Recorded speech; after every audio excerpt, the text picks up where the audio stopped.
provide what our kids are going to need. We started out by saying, well, we have to fix some widely recognized problems. The BEP came into existence in 1992, and in the ensuing years, I think there have been a number of problems which have become clear with it. First of all, we do not fully fund the at-risk students in our schools. And I think everyone agrees that this is something the state ought to fully step up to its obligations with and give these kids the help that they need. That helps everybody, because what's happening now is there are a lot of things that are being done for at-risk kids that are just robbing Peter to pay Paul, and you take the money out of other things in the school. So I think this is something that actually helps across the board. We have issues in high growth counties. We don't fully fund student growth. We do it a year behind. We need to fix that as a matter of fairness. A new feature of our schools are significant numbers of students who are English language learners. It's ELL students. They require some extra help to make English their native language and to learn it, and this is something we're obligated to do.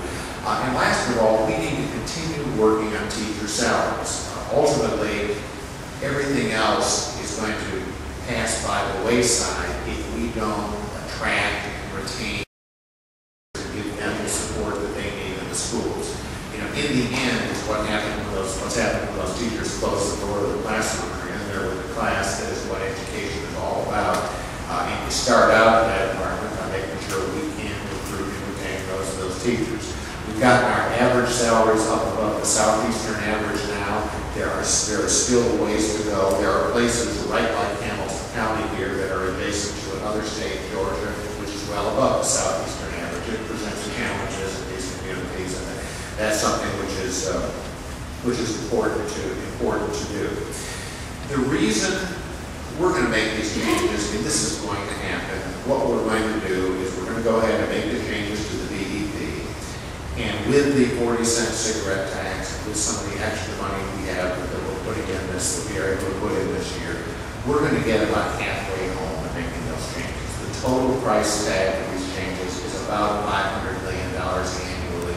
This will take us to about the 280 or 290 mark of that total.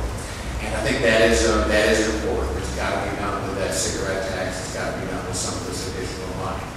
What this is all about now is saying, look, the numbers this year that we got at the end of April are better than we imagined even earlier in the year. They're really good and they're really strong this year.